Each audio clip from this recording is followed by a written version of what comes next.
Hola, ¿cómo están? Bienvenidos a otro de nuestros webinars. Hoy hablaremos en esta capacitación de las aplicaciones de decoloración con carbón activado en polvo, un tema muy utilizado en la industria, igual que otros webinars impartido por el ingeniero Germán Grosso. Y repito la dinámica para aquellas personas que es primera vez, lo cual nos da mucha alegría cuando vemos a personas nuevas en nuestros webinars. Tenemos media hora de charla donde el ingeniero Germán explica todo lo que lleva el webinar. Después de esa media hora abrimos un espacio para preguntas y respuestas. Las preguntas las pueden hacer durante la charla del ingeniero Germán. Entonces, no se esperen, si ven algún tema y la pueden ir escribiendo, nosotros las vamos apartando de todos los comentarios, y luego ya les damos lectura y el ingeniero les responde. Entonces, sin más, bienvenidos, que disfruten esta capacitación. Adelante, Germán. Muchas gracias, Mauricio. Muy buenos días a todos. Gracias por estar aquí y comenzamos. Vamos a intentar que sea una media hora, una hora muy bien aprovechada. Bueno, aplicaciones de decoloración con carbón activado en polvo. Excelente. Bueno, arrancamos. Entonces, miren, todo grupo de átomos o moléculas, todo que esté arriba de 0 grados Kelvin, que es el cero absoluto, emite energía electromagnética. Todos. ¿Sí? El cuerpo, nuestro cuerpo, todo el tiempo está emitiendo energía. Cada átomo, la mesa, la pared, el pasto, todo está emitiendo energía constantemente, lo que esté arriba de 0 grados Kelvin.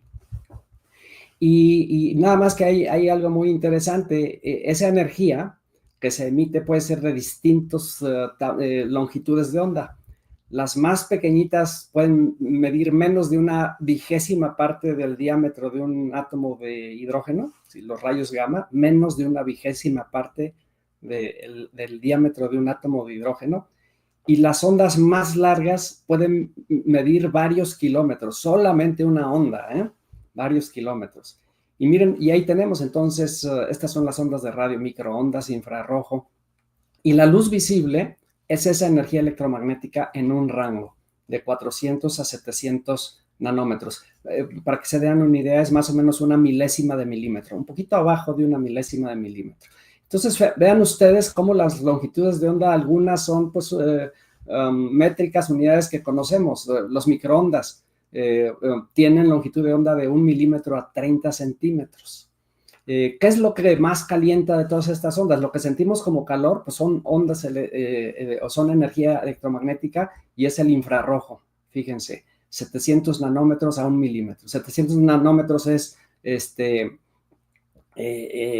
una milésima de milímetro a 1 milímetro, más o menos, ¿sí? Y esas son las ondas que más calientan. Luego sigue la luz visible, también calienta. Sabemos, vemos pues la luz solar calienta y el microondas no digamos. Son las tres que se perciben como calor.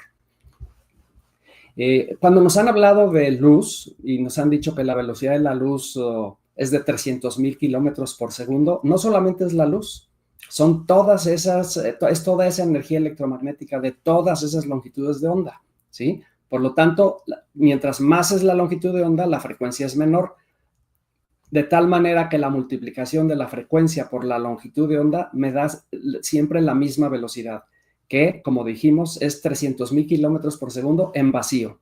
En otros medios, ¿sí? Cuando hay otros medios, en agua, por ejemplo, va cambiando, o en otros medios. Y también, no sé, en la escuela, los que estudiamos física, o en prepa creo que también se estudia, la luz y por lo tanto toda la energía electromagnética se explica por la teoría ondulatoria de Maxwell, es decir, se explica como ondas, pero también como cantidades, cuantos o cantidades de energía muy pequeñito. Es la teoría de Einstein, la de Planck y la de Dirac.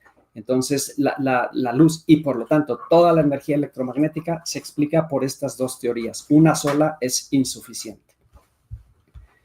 Y cuando esa energía electromagnética tiene un efecto que interesa o cuando la generamos porque nos interesa para algo, cuando es por algo práctico, por un efecto que sí nos interesa, entonces se le llama energía radiante, pero es la energía electromagnética. Y aquí podemos ver en la columna de hasta la derecha, pues ya dice rayos gamma, Pues origen nuclear, muy penetrantes, rayos X, imagenología médica, difracción de rayos X, o sea, tiene una función. Ultravioleta, daño a la piel, no es una función, pero es un efecto. Fluorescencia, luz visible, detectable por el ojo humano. Entonces, cuando hay algo práctico relacionado con la generación o con la recepción de esta energía electromagnética, se le llama energía radiante.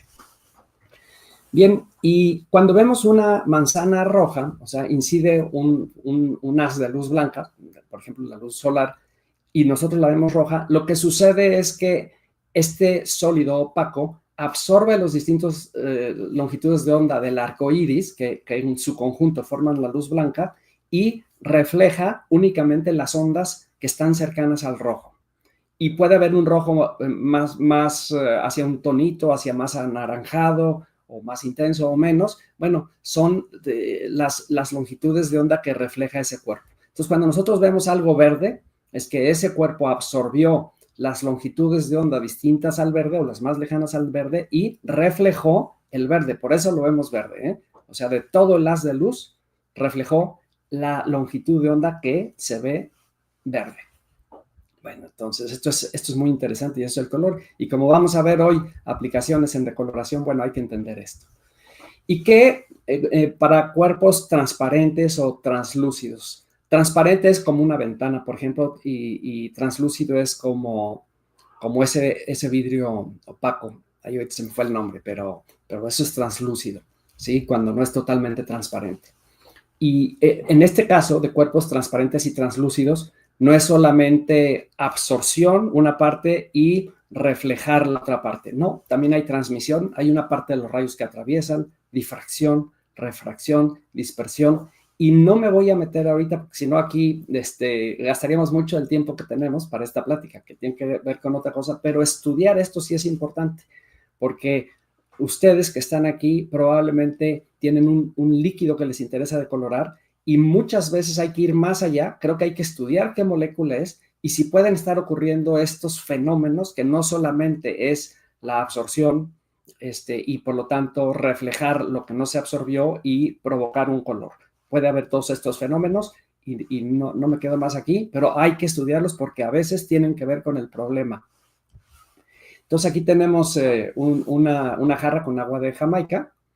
Siempre que tenemos un producto vegetal, ¿sí? Los químicos han estudiado cuáles son las moléculas que están presentes, son muchas, pero aquí, por ejemplo, este rojo se debe a esta molécula que se ve ahí, la delfinidina 3-sambubióxido, que es una antocianina. Bueno, entonces esta es la molécula responsable de absorber los distintos longitudes de onda y de dejar pasar, es transmitir o reflejar, pero en los líquidos transparentes es más, deja pasar la longitud de onda parecida al rojo. Y entonces por eso se ve roja toda la jarra. Y por un efecto de dispersión, en donde los rayos se van hacia todos lados, chocan con las moléculas y se van hacia todos los lados, toda el agua de Jamaica se ve roja. Bueno, entonces nos vamos acercando a líquidos que queremos decolorar. Ahora, no todos los colores son de origen orgánico, también hay inorgánicos. Hay que recordar, por ejemplo, el sulfato de cobre pentahidratado que da un color azul al agua. Bueno, los colores inorgánicos se deben a la presencia normalmente de metales de transición. Son esos metales que están ahí en la parte media de la tabla periódica, tienen como característica que tienen orbitales D incompletos, y los átomos que están en esos orbitales, cuando les incide luz, saltan a un orbital de más energía y inmediatamente regresan, y al regresar desprenden energía, pero solo en cierta longitud de onda. Entonces, si desprenden, por ejemplo, el sulfato de cobre pentahidratado desprende la longitud de onda parecida al azul, por eso se ve azul. Entonces, bueno, en el caso de los compuestos inorgánicos, esta suele ser, o ese es el caso más típico que dan color, ¿sí? Los metales de transición. Y es muy diferente a un color ocasionado por una molécula orgánica. En el caso de las moléculas orgánicas, el color se suele deber, uno, a enlaces dobles conjugados. Eso quiere decir una molécula como el benceno, que tiene doble ligadura simple, doble simple, doble simple. Eso significa un enlace doble conjugados. Cuando hay esa combinación, enlace doble, enlace simple entre los átomos de carbono, muchas veces ahí se ocasiona color. Luego también a los grupos cromóforos, como el grupo azo, que se ve ahí, en la parte media, con 2 átomos de nitrógeno, el grupo nitro, NO2, y el grupo carbonilo, C, doble ligadura O. Esos 3 grupos suelen generar un color. Y algo interesante, pues están presentes en las moléculas orgánicas y por lo tanto toda la parte orgánica es no polar, es covalente y es la parte que es atraída por el carbón activado. Independientemente de que este grupo que da el color, por ejemplo, el grupo nitro o el grupo carbonilo son polares, no importa, al estar pegados estos grupos a una molécula orgánica apolar, por eso el carbón la va a absorber, por eso los va a retenerlo junto con otras moléculas que no dan color. Y finalmente los auxocromos, que son el grupo hidroxilo o el grupo amino, que estos no generan color, pero sí cambian, modifican el color que generó alguno de los otros grupos o de las enlaces dobles conjugados que mencioné. La presencia de los auxocromos los modifican o intensifican el color. Y bueno, aquí está, este es el fondo normalmente del color en moléculas orgánicas. ¿De qué tamaño son? Miren, las pequeñitas tienen una masa molar de por ahí de 139, 138, 230, 180. Bueno, esas son las moléculas más pequeñitas. Ya el azul de metileno no, esa ya es mediana, la fenolftaleína es mediana, pero ahí están las más chiquitas. Entonces, como vemos, son moléculas pequeñas que caben en los microporos, pero no son súper pequeños. O sea, las moléculas más pequeñas que absorben los microporos tienen masas molares de probablemente 45, 50. ¿Sí? Entonces, aquí estamos ya del triple de tamaño, pero siguen siendo moléculas pequeñas. Cuando una de estas moléculas pequeñas es la que le aporta, le confiere color a una solución, pues un carbón microporoso puede retener este color o disminuir este color.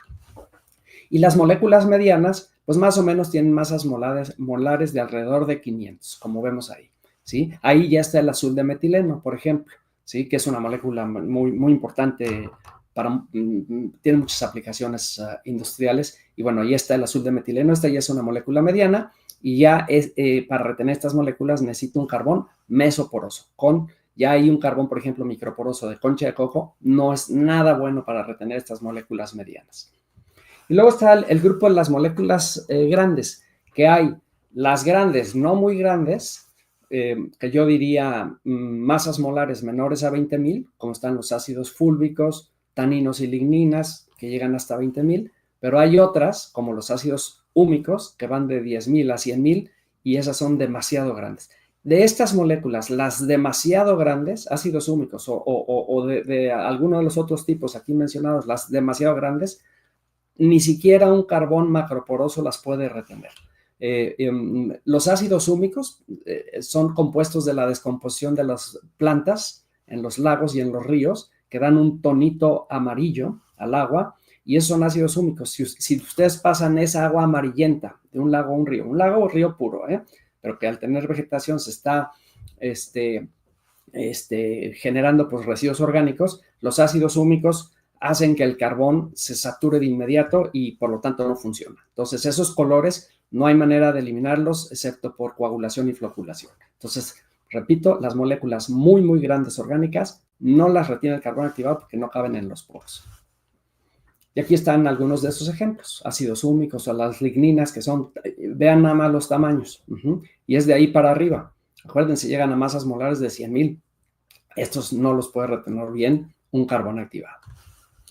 Bueno, y entonces ahora entremos a las principales aplicaciones en las que el carbón activado busca decolorar. Y miren, pongo la más importante a nivel mundial, que es la refinación del azúcar. Es convertir el azúcar mascabado, el que tiene color, el que no está refinado, en azúcar blanco. No es una función estética, se busca porque hay que estabilizar el azúcar. Se vio que si le quitamos ese color, resulta que el azúcar ya no se echa a perder, ¿sí? Y aunque efectivamente se hace menos nutritiva, porque le quitamos ciertas sustancias que ahorita veremos, eso que le da el colorcito oscuro, pero el azúcar no se echa a perder. Y aunque no sea bueno para la salud, pero sí es muy importante para una sociedad tan grande, hoy ya no somos las poblaciones chiquitas del medievo, hoy somos las grandes ciudades, y si no hubiera esta azúcar refinada o la harina refinada que se puede almacenar por mucho tiempo, tendríamos un gran problema. Entonces, bueno, Por eso se refina el azúcar principalmente. Y también, claro, está la función estética, pero la principal es hacer un producto estable. ¿Y qué compuestos son los que le dan ese colorcito oscuro? Pues son pigmentos naturales, compuestos fenólicos y las melanoidinas. Las melanoidinas son moléculas que se forman por la reacción de Maillard cuando hay un calentamiento en todo este procesamiento del jugo de caña o del jugo de remolacha, que es del que saca el azúcar. Al haber un calentamiento, la reacción entre proteínas y azúcares reductores forma estas moléculas llamadas melanoidinas que aportan color, generan color, ¿sí? De hecho, hay aplicaciones en las que queremos decolorar un líquido, agregamos carbón activado y luego calentamos para bajar la viscosidad y a veces sucede que por un lado el carbón está retirando color y por otro se está formando color también, por esta reacción de Maillard. Bueno, y decíamos qué moléculas son las que tenemos que quitar al azúcar para refinarla, y aquí vemos pues ya en renglones, así como de manera más precisa, qué son polifenoles, quinonas, clorofilas, carotenoides, melanoidinas, las que ya mencionamos, pigmentos nitrogenados naturales, ¿sí? Entonces es un grupo de moléculas bastante complejo, estas moléculas, todas estas que están mencionadas ahí, son las que le dan pigmento, no son las demás. Estas nada más son las que le dan pigmento y estas son las que tenemos que quitar. ¿Y por qué al quitar estas moléculas, además de hacer blanca el azúcar, ya nos echa a perder? Porque resulta que todas estas moléculas, en ellas están proteínas, están por ahí, intervienen las proteínas, intervienen una serie de moléculas que son las que hacen nutritiva al azúcar para que se fermente.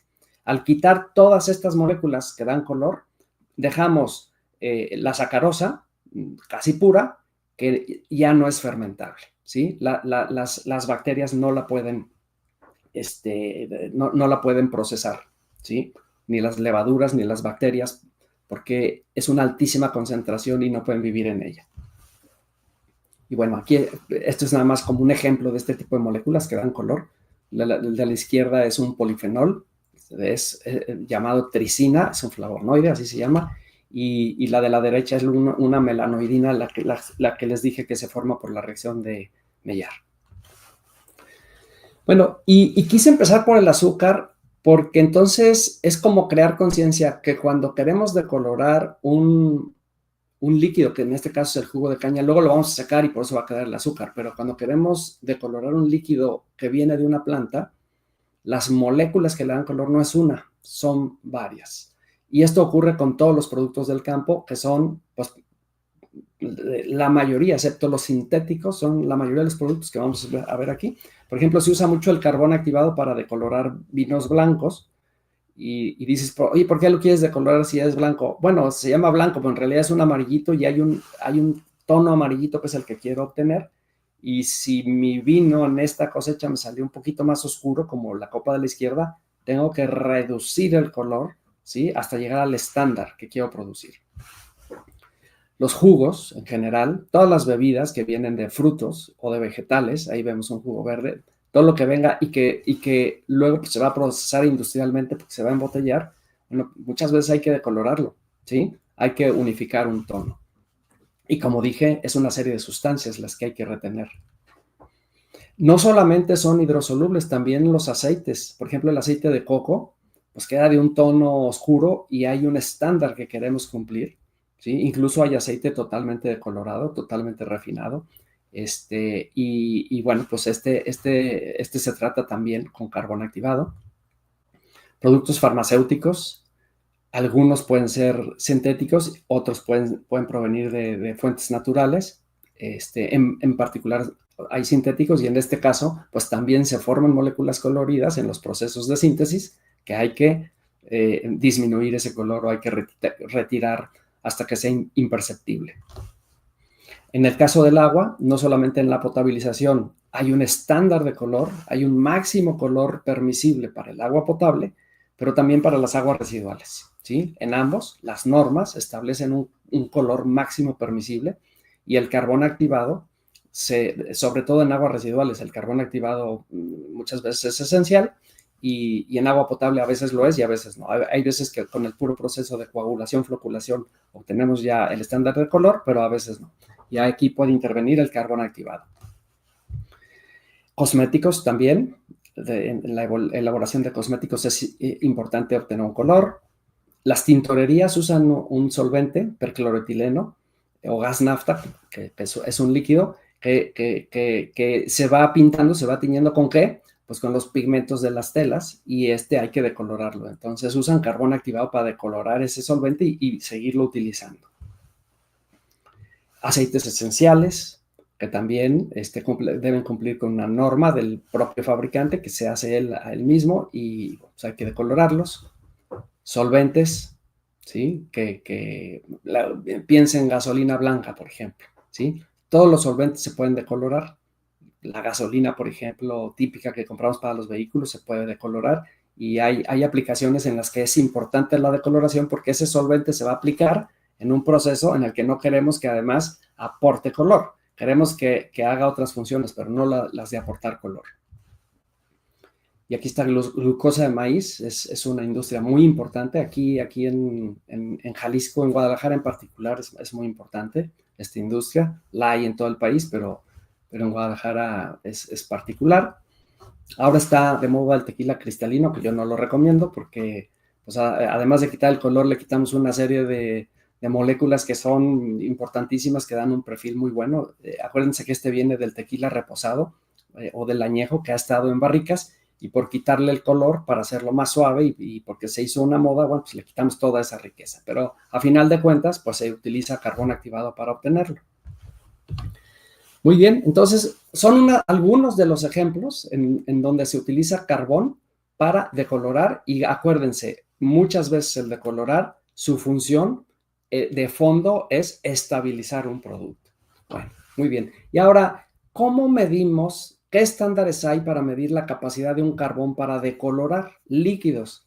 Y miren, aquí se los puse. 1, actividad al azul de metileno, esta molécula interesantísima. Un día lean en Wikipedia para todos los usos que tiene el azul de metileno, es increíble. Bueno, la ASTM, que es el organismo que casi todo el mundo seguimos en cuanto a sus estándares para analizar carbones activados, no tiene impreso, no tiene publicado un método para medir azul de metileno. Nosotros, en el caso de Carbotecnia, seguimos el estándar nacional de China, que es ese código que viene ahí, y lo que se mide es la capacidad en gramos de azul de metileno que puede retener 100 gramos de carbón activado, o miligramos de azul de metileno que puede retener 1 gramo de carbón activado, hasta llegar a una concentración final determinada que menciona el método.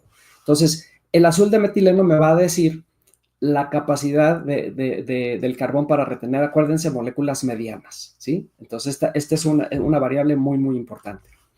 Otra, fíjense, es decoloración de melazas, que es precisamente la decoloración del jugo de caña, el jugo de remolacha.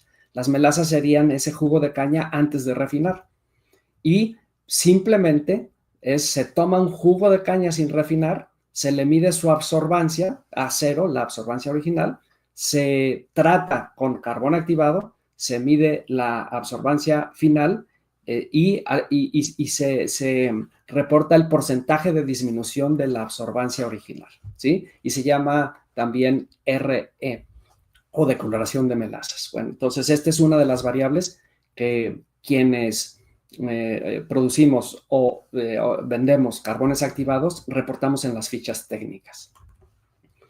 Y no hay un estándar universalmente aceptado, ¿sí? Algunos ingenios tienen su propio estándar. Luego, en México, la Dirección General de Normas hizo un estándar que luego ya no lo aplica a todo mundo. Entonces, bueno, no hay un método universalmente aceptado. Pero sí, el estándar nacional chino tiene un método para decoloración de caramelo, que es lo mismo. Bueno, es un caramelo hecho sintéticamente y es como un sustituto de la decoloración de melazas, nada más que al ser un caramelo sintético no tiene tanta pluralidad de moléculas, ¿sí? Entonces se hace lo mismo, se mide la reducción de la absorbancia, pero no me va a medir esa riqueza de moléculas. Entonces, pero este método se hizo con el objeto de partir de un compuesto sintético que todo mundo pueda obtener para poder comparar resultados. Pero la industria azucarera prefiere partir de sus melasas naturales que producen. Otro es el valor de taninos. Es con ácido tánico, que es esa molécula que vemos ahí, que tiene una masa molar de 1701 gramos por mol, se hace una solución y se busca con cuánto carbón reduzco la concentración original de ácido tánico del valor de 20 miligramos por litro a 2 miligramos por litro. Y este estándar lo publica la American Works Water Association el estándar se llama el B100, la versión que nosotros tenemos en este momento es de 2016. Bueno, entonces con ácido tánico. Fíjense, es una molécula 1701 gramos por mol y es una macromolécula. No de las más grandes, pero ya necesita macroporos. ¿Y por qué taninos? Porque son muy frecuentes en los productos de origen vegetal. Y finalmente, si no existe un estándar específico para cada sustancia, lo mejor es que cada uno de nosotros, con nuestro líquido, el que necesitamos tratar, hagamos una isoterma de absorción, que es en distintos matraces, ¿sí? Agrego distintas cantidades de carbón activado, agito durante 1 hora, filtro, obtengo el color final y mido la variable que yo quiera medir, que puede ser aquí color, por ejemplo, o que puede ser alguna otra, puede ser DQO, carbono orgánico total, según la variable que me interesa medir, y por medio de una gráfica yo puedo estimar cuál es la capacidad o la cantidad de carbón que yo voy a necesitar para el uso particular que yo le quiero dar. Nada más en esta prueba es importante que se aplique el carbón bien pulverizado, vamos a decir que pase la malla 325, porque si yo muelo el carbón, el que voy a usar a nivel industrial, lo pulverizo a malla 325, en 15 minutos de agitación, ya hizo toda su labor de absorción. Pero si lo meto como granular para hacer la prueba, una malla 20, que es de malla 20 0.841 milímetros, lo que en malla 325 tarda 15 minutos, en malla 20 tarda 91 horas. Les digo esto porque a veces tenemos amigos, clientes que nos llaman y nos dicen, no, esta cosa no decolora, no, porque no lo pulverizaste. Entonces déjalo 91 horas y vas a ver que sí te va a hacer el trabajo. Pero no, pues mejor hay que pulverizarlo, ¿no? Entonces es cuestión de leer el método. Me regreso, es este método de la ASTM, el D3860, para determinar isotermas de absorción. El año pasado hicimos un webinar en el que hablamos sobre este tema. Si lo quieren ver, ahí está en YouTube. Ahora, ¿por qué se utiliza tanto carbón en polvo para decolorar y no granular? Porque los poros grandes normalmente corresponden a un carbón de baja resistencia mecánica. Los carbones macroporosos tienen poca resistencia, se rompen con mucha facilidad y por eso se suele aplicar en forma de polvo. ¿Puedo yo hacer un carbón aglomerado o reaglomerado? Yo puedo, ese polvo que ven ustedes a la izquierda, que no está pulverizado porque no tiene resistencia, lo aplasto entre los dedos y se rompe muy fácil. Si yo le pongo un agente ligante, lo extruyo, puedo obtener un carbón granular de poro grande, pero tiene un costo, se llama carbón aglomerado o reaglomerado. Reaglomerado cuando tuve que pulverizar los granitos que tenían poca resistencia, agregar el agente ligante, extruir y luego secar o hornear para obtener el carbón granular de poro grande. Sí se puede entonces obtener un carbón de poro grande granular, pero tiene un costo. Y lo normal es que, lo más típico es que se aplique en forma de polvo. Ahora, ¿qué ventaja tiene de aplicar un carbón en polvo? Se aprovecha totalmente. Muchas veces, cuando aplicamos una cama de carbón granular, cuando ya el líquido me está saliendo sin cumplir con la especificación, quito el carbón y ya no estaba cumpliendo, pero el carbón no estaba totalmente saturado. Y cuando yo agrego el carbón en polvo, siempre lo aprovecho al 100%. Tiene esa gran ventaja. La otra, que cuando agrego carbón en polvo en un líquido, dosifico la cantidad exacta, la que determiné a nivel laboratorio.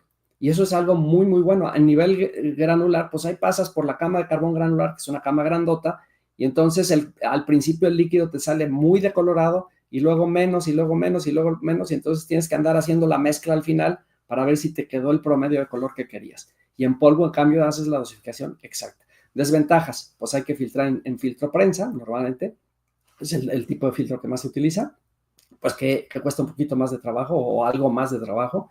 Y otra es que sí se puede reactivar el carbón activado en polvo, pero es costoso y no vale la pena. Al costar el control de ese polvo que vuela por todos lados, sí se podría reactivar. Nosotros lo hicimos en la empresa original, que éramos Novrak, y nos dimos cuenta que no valía la pena. Y muy importante, Cuando tú haces un carbón granular, me salto aquí, miren, una ventaja del carbón activado granular, se puede reactivar, y otra, puede lavarse antes de ponerse en operación.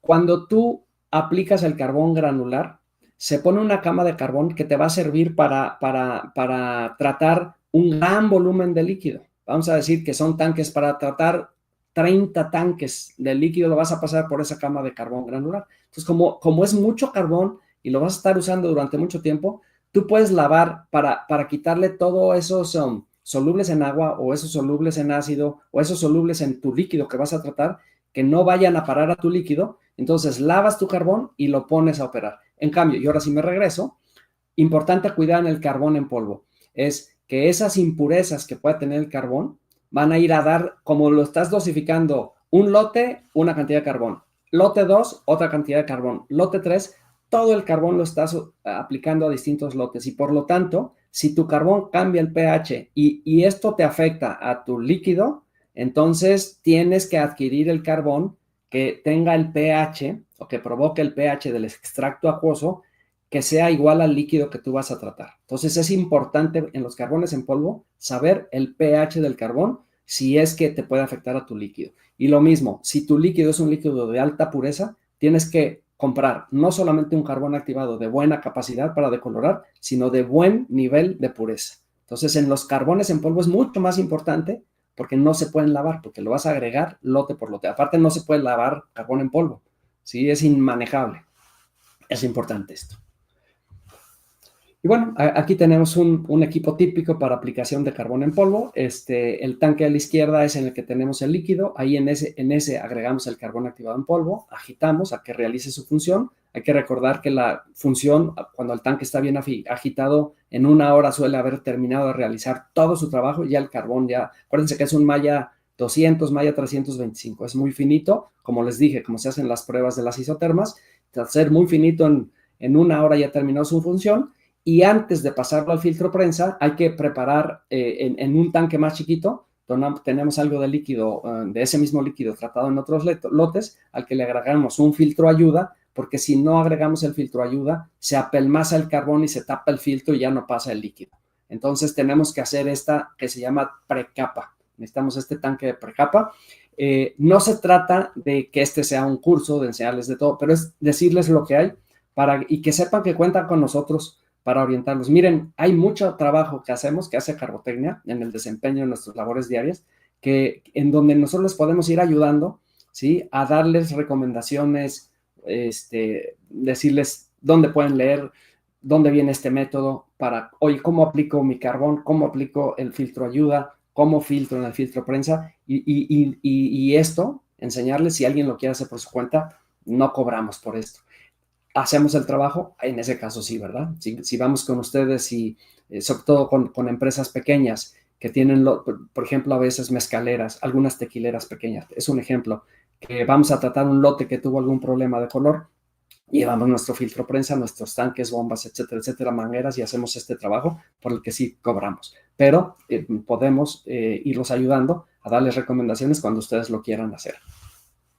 Y bueno, pues, ¿qué es un filtro ayuda? Pues son tierras de diatomeas, hay perlita y hay celulosa. Ahorita no me voy a meter en esto, pero lo mismo, nosotros no nos dedicamos a ellas, las venden, hay un par de marcas muy conocidas aquí en México, y les podemos dar recomendaciones de qué grado de perlita o de diatomita, de celulosa, es el que ustedes necesitan para hacer una buena filtración del carbón, ¿sí? Y aquí está, con el filtro ayuda, se evita que se tape la tela o el papel o el cartón, es como un cartoncito en el que se hace la filtración, que se apelmace el carbón y se tape, ¿sí? Y entonces es como un polvo blanco que es muy, muy, muy poroso, y al hacer esta precapa se evita que haya ese apelmazamiento y se logra una filtración de muy buena calidad.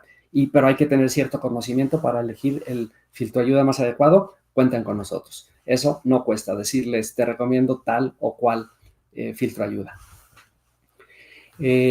Algo muy importante, miren, los muchachos que trabajan aquí con nosotros, hay del área de la química, yo salgo mucho con ellos a campo. Aquí está Jesús Lozano, quien fue mi alumno hace 40 años. Ahorita un compañero que está conmigo me dice, mira, ahí está un alumno que fue tuyo, porque me saludó como maestro. Digo, pues ya somos un par de rucos, yo de 65 y él de 60, pero sí, hace 40 años estábamos en un salón de clase, y hoy pues siguen jóvenes pasando por carbotecnia, del área de la química, y se han dado cuenta de algo increíble. Uno ayer me decía, es increíble cómo muchas veces es más importante el método que el producto, efectivamente. Y el método siempre es método científico. Aunque no seamos gente de ciencia, somos gente de industria y no somos investigadores, usamos el método científico para ir resolviendo todo, ¿sí? Y es la aplicación de un método en todo es la clave. Y es decirles, déjense ayudar. Y además ofrecemos nosotros en Carbotecnia no solamente son los productos, sino acompañarlos para aplicarlos correctamente.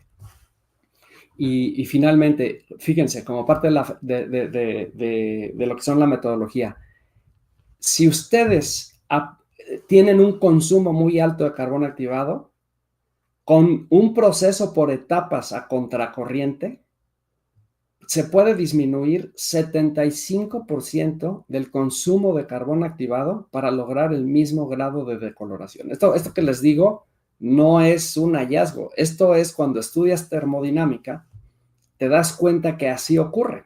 En los pasos, por ejemplo, las torres de destilación fraccionada, pues es una serie de platos, uno arriba, otro, que logran un trabajo increíble, ¿sí? O las resinas mixtas, por ejemplo, a veces, ¿por qué la resina mixta? Cuando mezclo dos resinas, una aniónica y una catiónica, la catiónica ciclo hidrógeno y la aniónica ciclo OH, ¿por qué logran tan buen grado de purificación que si yo pongo un paso de catiónica, luego uno de aniónica, luego uno de... Porque la termodinámica nos enseña que a veces ocurre la magia. Y entonces, a veces hay ciertas soluciones cuando estudias termodinámica que encuentras que son verdaderamente mágicas. Con un arreglo de pasos puedes disminuir el consumo de carbón activado en esta cantidad. ¿Por qué mucha gente no lo hace? Porque a veces es más costoso toda la manipulación para estar haciendo varios pasos, ¿sí? A contracorriente. Y entonces no se aplica. Pero un gran usuario de carbón activado con metodología, esto no es porque usan mejor carbón, puede lograr ese tipo de ahorros. Listo, pues muchas gracias y que sepan que estamos a sus órdenes en lo que los podamos ayudar para esto de los carbones para decolorar. Muy bien, muchas gracias, Germán. Muy interesante todo. Pasamos a la sección de preguntas. Nos dice por aquí Kevin García, ¿por qué se llega a ese nivel de color en el vino blanco por norma? ¿Es por el balance de sabores y notas a esa presentación?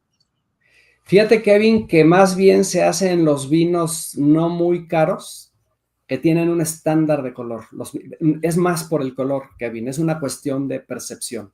Que el público no le gusta, si el año pasado era un amarillo clarito, este año está más oscuro. ¿Y por qué?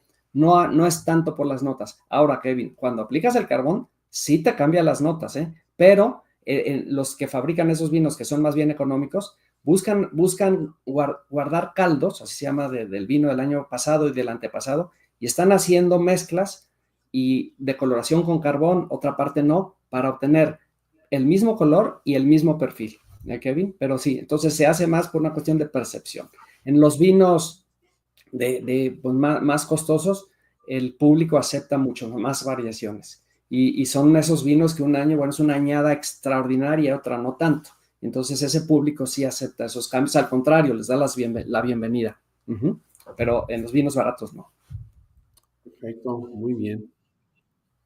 Carlos Javier Escudero nos pregunta, ¿hasta cuántas veces se puede utilizar el carbón para quitar color al tequila? Es decir, ¿es de un solo uso o se puede reutilizar?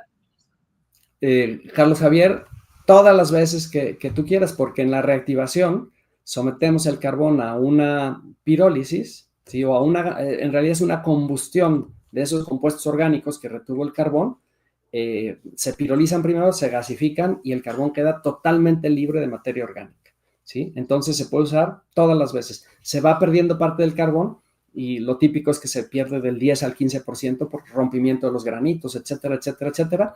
Entonces, a final de cuentas, después de 6, 7, 10 reactivaciones, pues el carbón ya está totalmente nuevo porque tuviste que estar reponiendo con carbón nuevo. Pero sí, Carlos Javier, no existe un límite.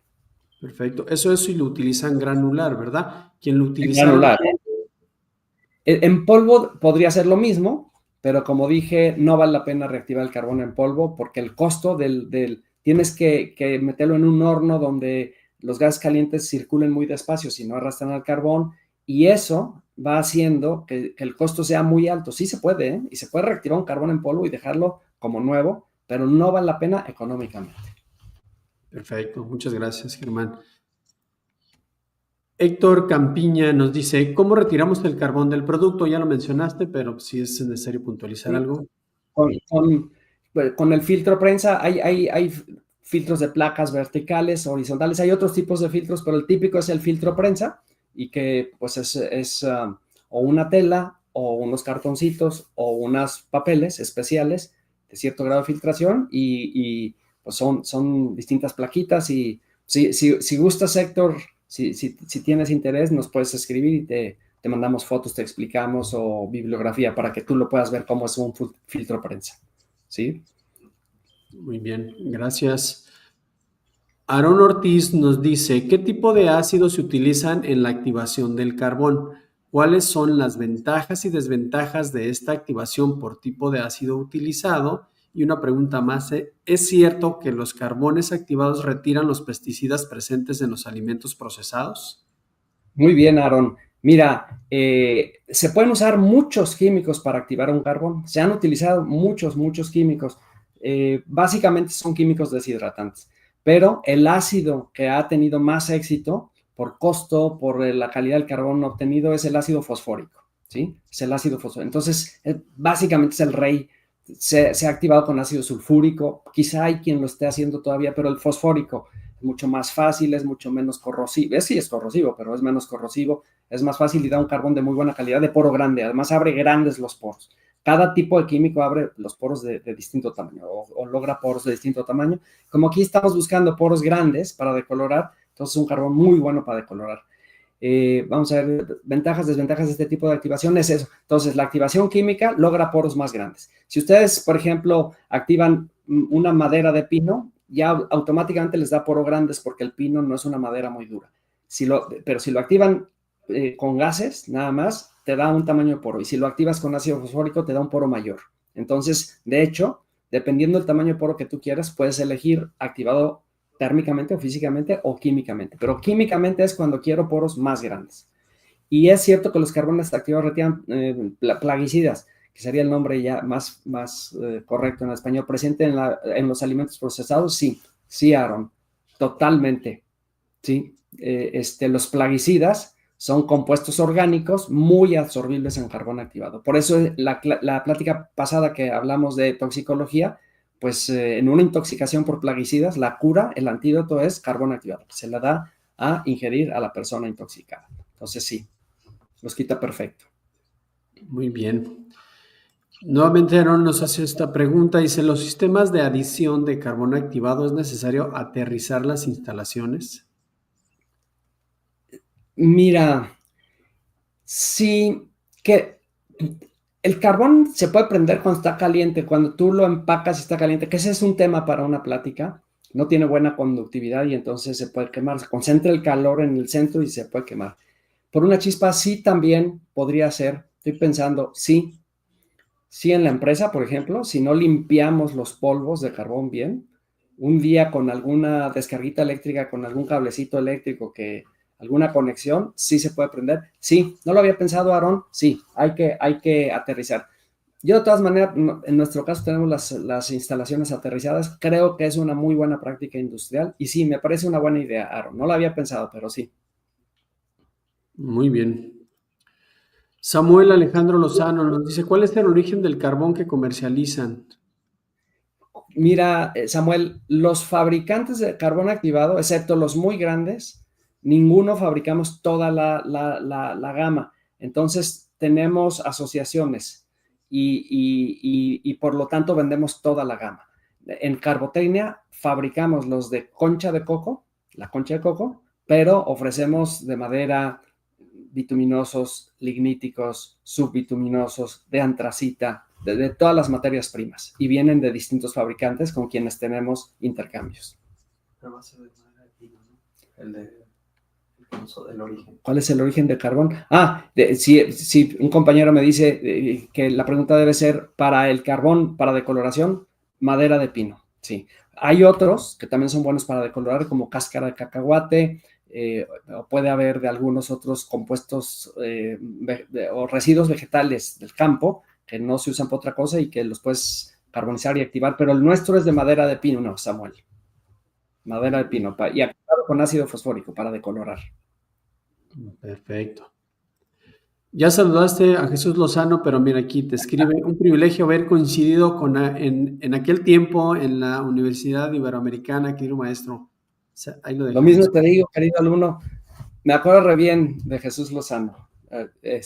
La pasamos a todo dar. Yo creo que debo ser unos 5 años. Yo era un poquito más grande que los estudiantes. Di clases saliendo de la carrera y sí, fueron unos años muy, muy, muy bellos, muy bonitos, y tuve oportunidad de darles clases de todas las materias a distintas generaciones. Una era transferencia de calor, no sé si fue a ti, Jesús, y hablábamos de todo esto, de la energía electromagnética, ¿sí? Acuérdense, la transmisión de calor. De hecho, la energía electromagnética es transmisión de energía.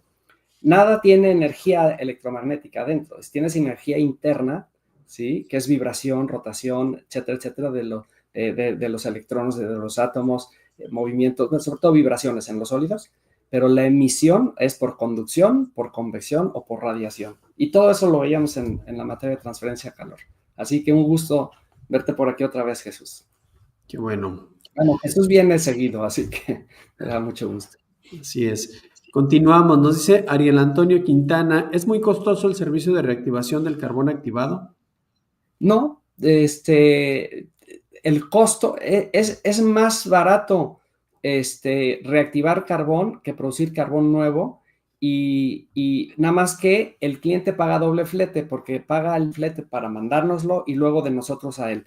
A final de cuentas se ahorra a lo mejor 40%, sí vale la pena, sin contemplar que no tiene que pagar ya por la disposición del carbón. Vale mucho la pena reactivar carbones, ¿eh?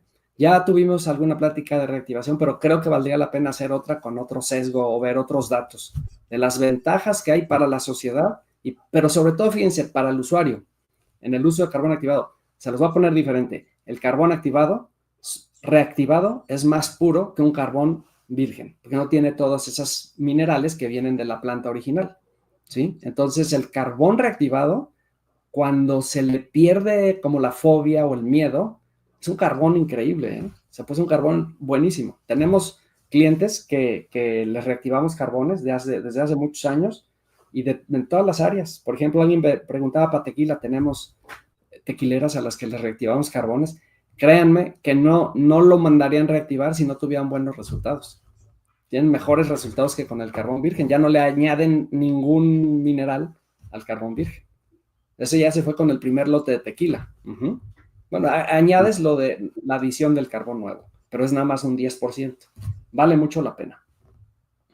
Muy bien. Nos dice Germánico Wagnelli: en un tren de carbón activado granular más carbón activado en polvo, ¿cuál recomiendas que sea el primero o en qué casos puede aplicar en un sentido u otro? Saludos. Muchos saludos, Germánico. Mira, Germánico, yo creo, no me ha tocado, fíjate, esta pregunta que estás haciendo está buena. Creo yo que pondría yo primero el carbón en polvo para retener las moléculas más grandes, ¿sí? O sea, uno de poro grande que va a acaparar las moléculas más grandes, las más pequeñas las va a dejar ir y esas las metería en el carbón granular después. Creo que sí, así lo haría. Carbón activado en polvo y luego carbón activado granular.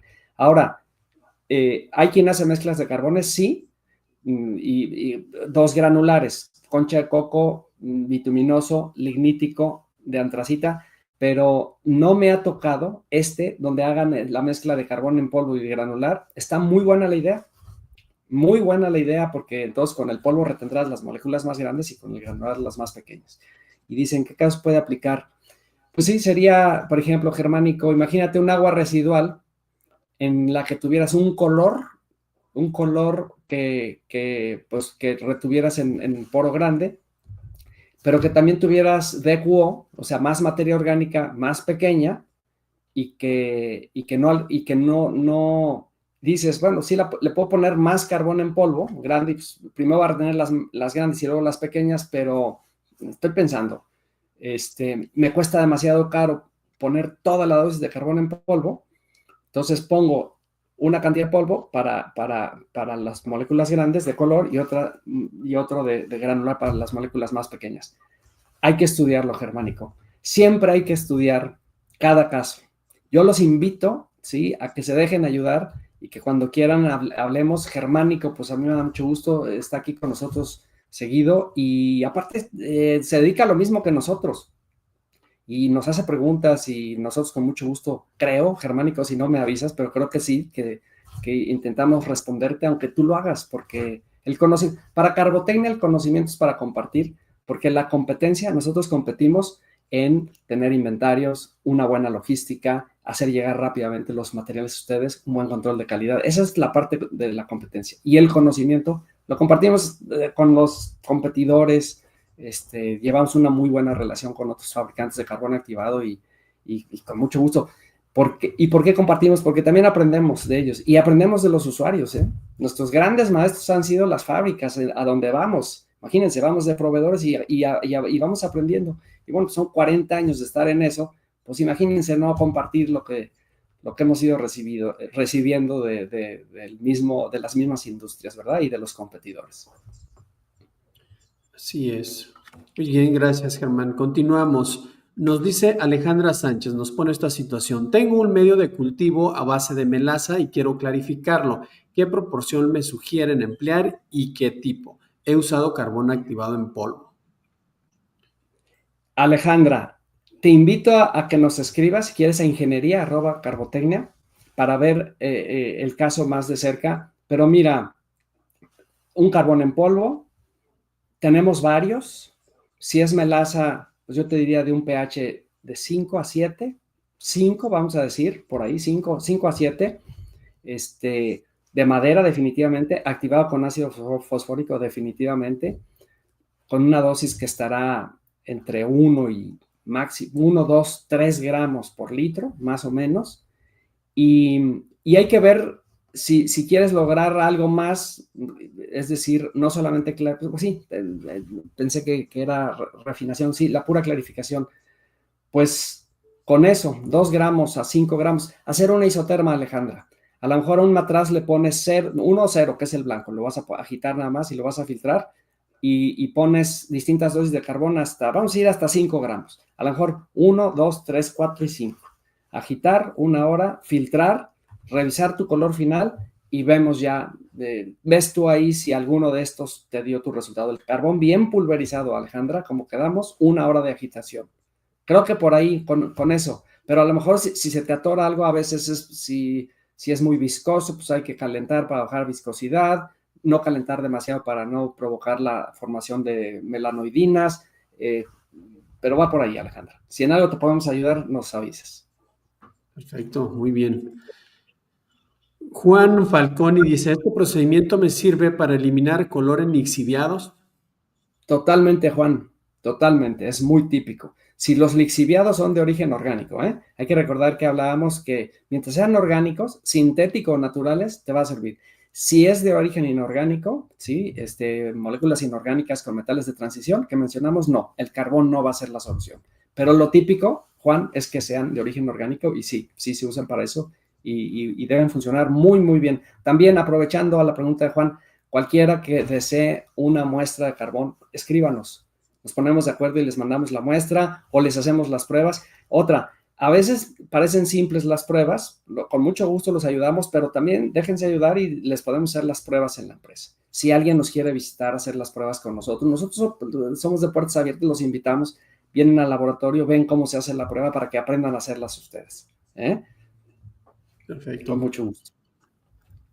Luis Pablo Pulamarín nos dice, ¿cuál o cómo es el proceso de reactivación del carbón activado? Luis Pablo, es en el mismo horno en el que se activa, nada más a un poco menos de temperatura, que suele ser, nosotros usamos hornos rotatorios, que tienen gases calientes. En un extremo está 800 grados centígrados, donde está la flama. En el otro extremo, a lo mejor está a 300 grados. Y el carbón se alimenta por el extremo frío y está rotando, está inclinado hacia la flama. Entonces el carbón va avanzando, avanzando, avanzando y alimentamos vapor de agua para que no se queme el carbón y se convierta en cenizas. Y es entonces tener el carbón 40 minutos a ese perfil de temperaturas entre 300 y 800 grados centígrados en una atmósfera reductora para que no se consuma el carbón, dando vueltas, girando, caminando, entra por un lado, sale por el lado caliente, y eso es el mismo horno de activación. En los mismos hornos donde activamos, reactivamos, un poco menos de temperatura y también un poquito menos de vapor. Se necesita bastante más vapor para activar que para reactivar, Luis Pablo. Muy bien. Mario Ramírez nos dice, en la etapa de ensamble u homogenización del tequila, ¿interviene el carbón activado? No, no, no, más bien, mira, Mario, se aplica en las distintas etapas. Si es un ensamble, normalmente más bien es el ensamble es la mezcla, es de aquella parte que tiene un problema, tratas ese y luego haces el ensamble y la homogenización. Entonces suele ser antes, suele ser en un paso previo, Mario. También, si gustas escribir, nos encanta la industria de destilados de agave y tenemos unas aplicaciones, pero increíbles, ¿eh? Y no todas son de decoloración, ¿sí? Hay para resolver todo tipo de perfiles de problemas, ¿sí? Alcoholes superiores, metanol, furfural, color, ácidos grasos. Entonces, dependiendo, ¿sí? Algún aroma, ácido capróico, ácido butírico, de dónde viene, si viene de la fermentación, del cocimiento, de haber hecho un mal gimado o corta de las pencas, haber cosechado demasiado verde el agave, haber cocido demasiada temperatura. Es bien padre ese proceso. Aparte, a los jóvenes que trabajan con nosotros, yo no sé por qué les encanta la industria de destilados de agave, se emocionan mucho y los ingenieros químicos les gusta mucho ese tema y bueno, es súper apasionante. Entonces, Mario, dependiendo del problema, se aplica en uno u otro punto. Pero no, ya el ensamble o homogenización ya es la parte final. No suele ser ahí. Ahora, a veces si al final obtuviste un producto y algo no te gustó, pues sí, ya después, ¿verdad? Ya después de que previo a embotellar, pues sí puede pasar que tratemos con carbón activado para resolver algún problema que sigue ahí. Parece ser que se le fue el internet a Mauricio. Déjenme ver si hay, pues creo, ya son dos para la hora. A ver, los pesticidas agregados sobre la cáscara de los tomates pueden retirarse al sumergir el tomate en una solución de carbón en polvo. Mira, Richard, sí, pero yo te diría que yo no haría eso. Yo mejor lavaría los tomates en una solución muy adecuada para solubilizar esos pesticidas, más que el carbón. No aplicaría directo el carbón, Richard. Pero también, si nos escribes, podemos analizar el problema. A ver, ¿alguna otra? Vamos con la última, ya para terminar. ¿El carbón activado solo se emplea para quitar el color del agua o también puede quitar otros? Sí, el carbón activado se puede utilizar para decolorar agua, soluciones acuosas, pero también aceites, grasas, aceites o solventes. Se usa para decolorar, como dije, gasolina, thinner y muchos otros más. Bueno, pues el percloretileno que se usan en las tintorerías. Entonces, se aplica en mucho tipo de líquidos. ¿Ya volviste, Mau? Ya regresé, Germán. Escuché que terminabas allí o quieres leer esta última. Echamos la última rápido. Muy bien, dice Rafael Gallegos, a nivel de pruebas de laboratorio, en pruebas de isotermia, como lo mencionaba, para filtrar dichas pruebas también se ocuparía o es necesario el filtro prensa o puede ser otro tipo. No, a nivel laboratorio, Rafael, es con papel filtro, papel filtro, En soluciones acuosas, el papel filtro Wattman del número 2, que es de 8 micras. A lo mejor en sustancias que tienen oleosas, un poquito de aceitito, uno de 2.5 micras.